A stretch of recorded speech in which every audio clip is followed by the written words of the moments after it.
Aujourd'hui, 1er février, et tout est d'un calme presque inquiétant. Couvert. Le ciel est couvert. Couvert, vraiment couverture. Couverture de laine, couette épaisse. Et la lumière du soleil transparaît presque laiteuse. Une lumière grise. Une lumière sans chaleur. Pourtant, on ne peut pas dire qu'il fait froid. J'ai dit 1er février, mais en fait, j'en sais rien. 1er ou 2, 1 ou 2 février, il me semble. J'ai pas encore atterri vraiment dans cette petite zone intermédiaire que constitue mon poste de travail provisoire, disons, un peu éloigné de mon lieu de vie, mais pas complètement non plus. Non, c'est pas un appartement en ville, c'est pas un bureau.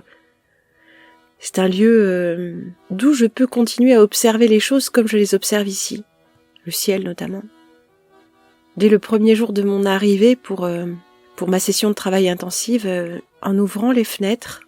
Pourquoi est-ce que j'ai ouvert les fenêtres ? Je sais pas, faisait-il si chaud ?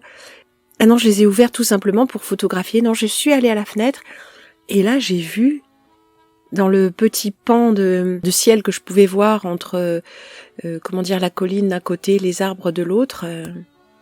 C'était assez fulgurant. D'ailleurs, je vous ai mis ça en ligne quelque part. À peine croyable. Des quadrillages et rayures incessants. Et eux aussi absolument intensifs.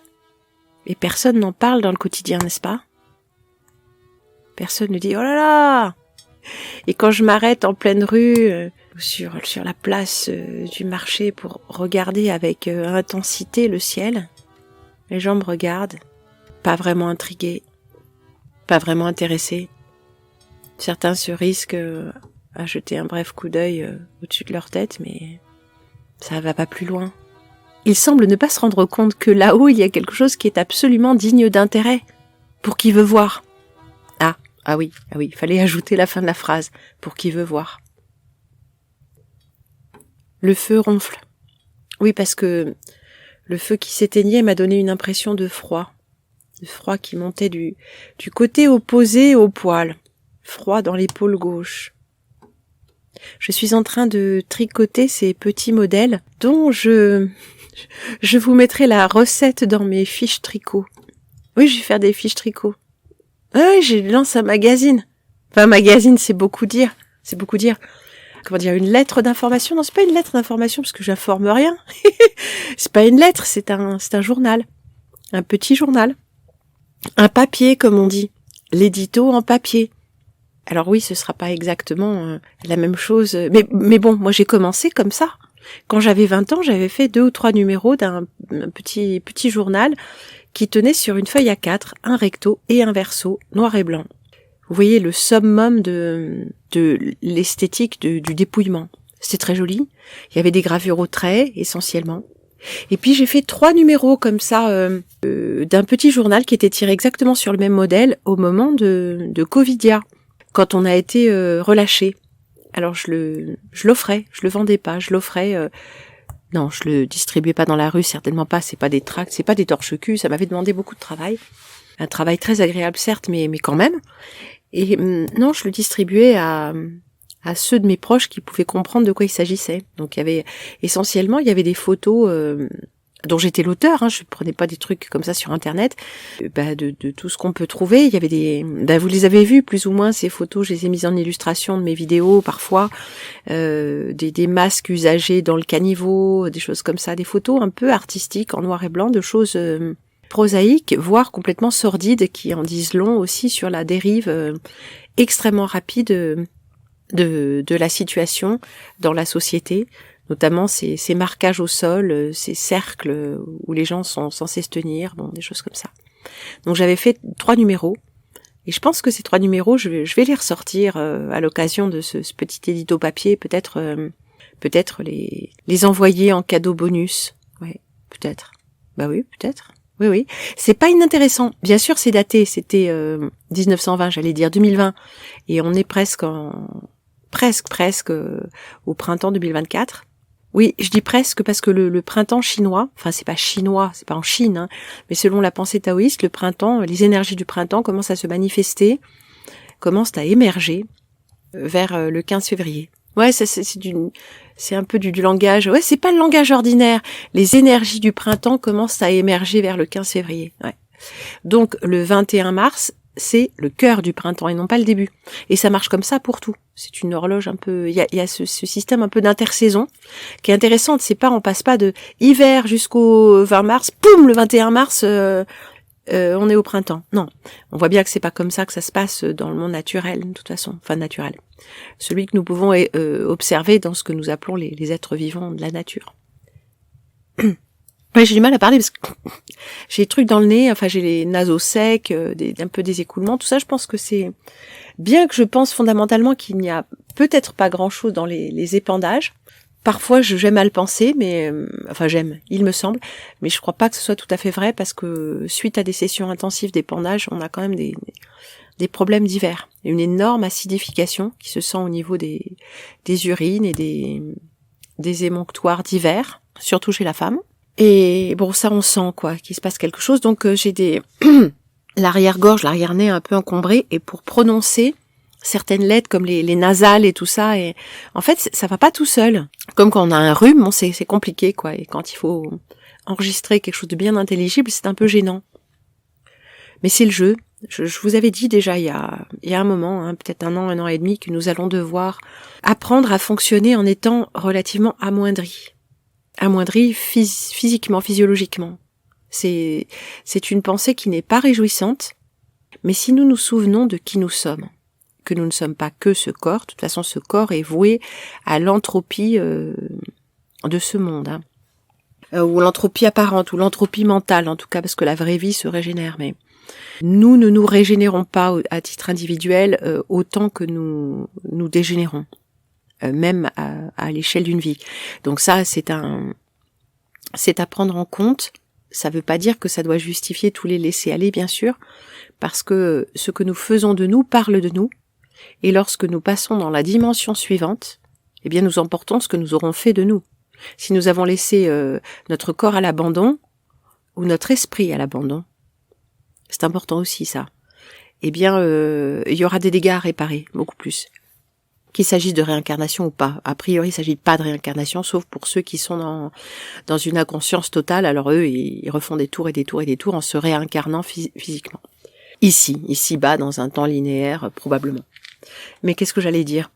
Oui, il nous faut apprendre à fonctionner en étant un peu amoindri, et cette pensée, loin de nous déprimer, doit bien nous faire prendre toute la mesure que la réalité telle que nous la connaissons ici n'est pas notre demeure. Notre demeure se situe vraisemblablement au-delà de ce plan. Et je ne pense pas qu'on y arrive comme ça d'un coup dès qu'on meurt. Pouf.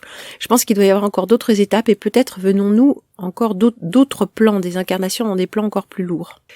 Et donc, voilà, ce plan-là étant un plan fortement entaché de mort, dans le sens, pas la mort qui est comprise dans la vie, vie, mort, vie, hein, quelque chose qui meurt, qui renaît, l'arbre qui meurt, mais il a fait des graines qui vont redonner d'autres arbres.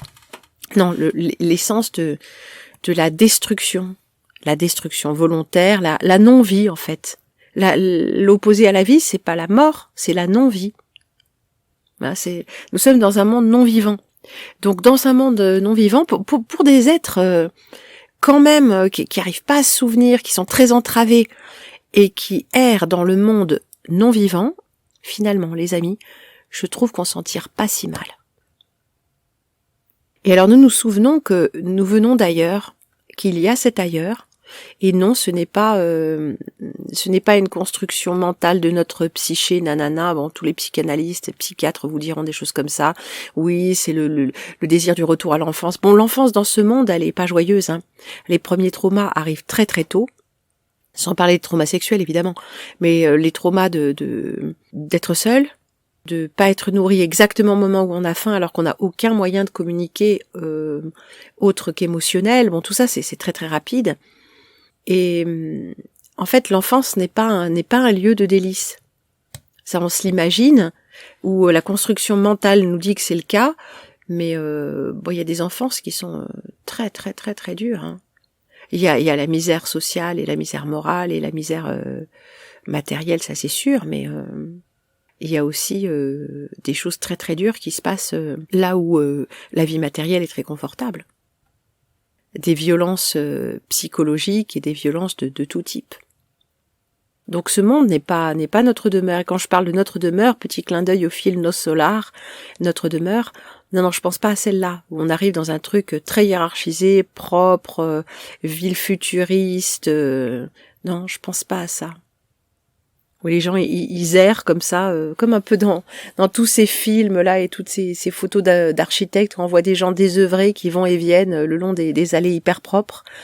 Et voilà, ils sont habillés en blanc, ils cultivent pas la terre, ils font pas de mécanique. Non, ils sont que occupés de choses très très élevées, comme aller soigner les gens avec leur énergie mentale dans les hôpitaux. Et puis oui, les gens qui arrivent en provenance de la terre, qui sont très très amochés.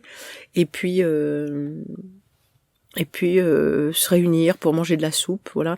Non, c'est ça Nos Solar, ouais, c'est un peu ça quand même. C'est un peu ça. Très hiérarchisé, avec les êtres plus élevés qui sont les directeurs de conscience de tout le monde. Le truc chiant au possible, quoi, à mourir. C'est vrai que quand on te donne cette vision-là du paradis, tu te dis non, je crois que je prends l'enfer. Bon, voilà. Et puis là, tu te retrouves pareil, c'est la hiérarchie, tu rigoles pas tout ça, et en plus t'en chies. Donc allez savoir. Quand je suis sortie à l'instant, on entendait presque les oiseaux. Non, on les entendait. Enfin, on en entendait un. Très fort. C'était très beau. Mais je trouve qu'il y a très très peu d'oiseaux. L'un d'entre vous, un nouveau venu sur le papotage en ligne, presque à la toute fin, me dit « Tu aimes les oiseaux ?» Et je trouvais ça adorable. On dirait presque un enfant. « Tu aimes les oiseaux ?» Ah oui, j'adore les oiseaux, Déjà, j'aime le poulet. Je sais, c'est pas cool. Chaque fois que je mange un poulet et que par la fenêtre ouverte, je vois les petits oiseaux, je leur fais « Non, mais excusez-moi, c'est vrai, c'est le monde de Satan, c'est nul, j'ai honte. » Mais bon, c'est comme ça. Non, j'aime les oiseaux, j'adore les petits oiseaux. C'est surtout les passereaux, les petits passereaux. Bah, les passereaux, par exemple, c'est la mésange, j'allais dire. Parce que je pensais au merle. Merle et mésange, ça se mélange Voilà, ça se mélange. Ouais, le merle. Oh, le merle. Ah, il est trop mignon. Il y en a un ici, il est pas farouche. On peut l'approcher à 1 mètre. Il picore dans nos tas de caca. Ouais, il doit y avoir plein de vers, de trucs comme ça. Il est très très chouette. Puis il y a les petites mésanges. Alors il y a les mésanges bleus, avec leur petite calotte bleue, là, toute mignonne, leur tout petit bec. On dirait des petits poussins ébouriffés. Vraiment, elles sont chouchoutes, hein. Et puis il y a la mésange charbonnière. Un petit peu plus audacieuse, un petit peu plus, avec sa tête noire. Et ici, j'ai même vu des mésanges à longue queue. Non, c'est pas la grenouille à grande bouche, c'est la mésange à longue queue. Elle est un peu plus rare, je pense qu'elle est plus arctique. Quoique j'en avais vu dans l'Allier, dans les tons bruns. Là, j'ai pas bien vu ses couleurs, elle m'a paru un petit peu plus grise. Enfin, c'est très joli, c'est plus terne au niveau des couleurs. Disons que c'est beaucoup plus dans les nuances de gris, brun, très doux. Très très joli. Couleur lauce, là, comme ils disent. Une couleur de pierre, mais pas gris froid, gris chaud, gris sable. Très très très très joli. Oui, il y a des gris chauds et des gris froids. Oui, vous ne le savez peut-être pas, mais quand on mélange du blanc pur avec du noir pur à 50%, on a ce qu'on appelle le gris moyen de base. Le gris moyen, c'est le gris 50%. On a un gris un peu plus clair à 25%. Anthracite, ce sera 75%. Voilà, en gros. Mais si vous mélangez, mettons, du blanc pur avec non pas du noir, mais un marron très très très foncé, un marron, donc marron c'est un mélange, hein, c'est une couleur désaturée, enfin mélange. C'est pas du noir pur. Marron, il y a du jaune dedans, il y a du rouge, quoi. Donc si vous mélangez un marron très foncé avec du blanc, vous n'aurez pas un gris moyen. Vous aurez une couleur gris chaud ou gris taupe, comme on appelle, gris taupe, gris taupé. Voilà. Et si au lieu de mélanger du marron ou du noir, repartons du noir c'est neutre, on mélange un bleu marine très très foncé, et ben on aura un gris avec du bleu dedans. On aura un gris froid. Et l'impression est très claire, hein, très nette. Et il faudrait que je vous montre ça à l'écran un jour, les couleurs. Il faudrait qu'on parle des couleurs. Moi, je suis particulièrement sensible aux couleurs, en fait. Ma mémoire s'appuie beaucoup sur les couleurs. Et les couleurs, ça relève de l'hémisphère droit, le non articulé, le non mental. C'est pour ça que les panneaux de signalisation, avec leur logotype, là, ils ont aussi des couleurs, parce que la couleur, c'est la première chose qui va arriver à la conscience. D'abord la couleur, ensuite la forme et ensuite le signifiant. Enfin, la forme et la couleur, ça va bien ensemble. Par exemple, si on a un sens interdit, c'est un rond rouge. Un céder le passage, c'est un triangle à bord rouge. Donc triangle, c'est voilà, triangle, rond, tout ça. Mais c'est le rouge qui s'impose en premier. C'est ça qui va être vu. On a aussi dans ces triangles à bord rouge, il y a différents pictogrammes qui signifient différents dangers. Mais c'est pas ça qu'on va lire en premier. La première chose qui arrive à la conscience, c'est le rouge. Et après, en un deuxième temps, on décrypte, toujours avec le cerveau droit, mais on décrypte l'information qui est contenue sur ce panneau. Par exemple, on a un chevreuil en train de sauter, ou un cycliste. Alors le danger ne sera pas le même. Mais d'abord, il y a danger, et ensuite, voici la nature du danger. Donc c'est la couleur qui s'impose en premier, et c'est un sens visuel, donc mental, mais non articulé, donc intuitif. La couleur est à cheval sur les deux fonctionnements cérébraux. On pourrait dire la même chose des sons. Le son essentiellement est un sens non mental, sauf si, comme maintenant, nous utilisons le son, et en l'occurrence le son de ma voix, pour articuler des mots qui sont purement du domaine mental, cognitif, mental. Mais si je faisais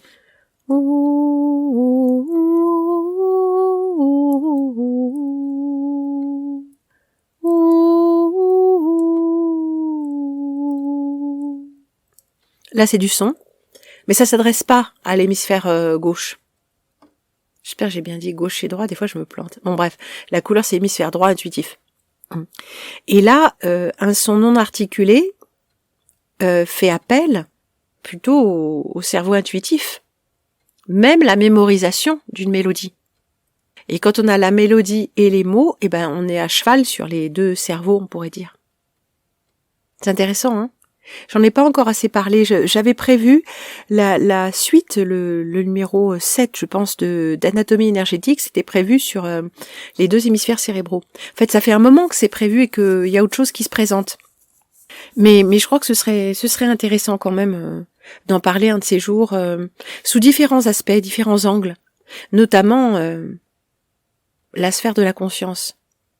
La sphère de la conscience fait appel à nos deux hémisphères. J'imagine.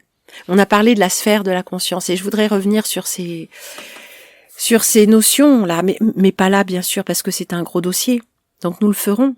Et à cette occasion, certainement, nous reparlerons des hémisphères cérébraux. Eh oui, je vous ai presque vendu la mèche. L'hémisphère de la conscience. Oui. Ben oui, forcément. Forcément. Mais je m'en expliquerai un de ces jours. C'est promis. En attendant, je regarde le ciel. Et le spectacle aujourd'hui est plutôt désolant. Il est désolant, mais il n'est pas distrayant. Parce que ces derniers jours, le ciel bleu strié dans tous les sens jusqu'à ce qu'il ne soit plus bleu, c'est quand même assez distrayant, ce spectacle pyrotechnique. Vous trouvez pas? Vous trouvez pas? Eh ben, vous n'avez peut-être pas encore le recul nécessaire pour que cela ne vous touche pas. Mais c'est pas un problème. Chacun doit aller à son rythme. Et le fait que ça nous touche, c'est bien aussi. Ça fait partie du processus, sinon on était indifférent. Sinon on croit que tout va bien. Et j'ai pas dit tout va bien. J'ai pas dit tout va bien. Non, je l'ai pas dit. Non, je l'ai pas dit. Non, tout va pas bien. Mais bien sûr que non. Mais non, tout ne va pas bien.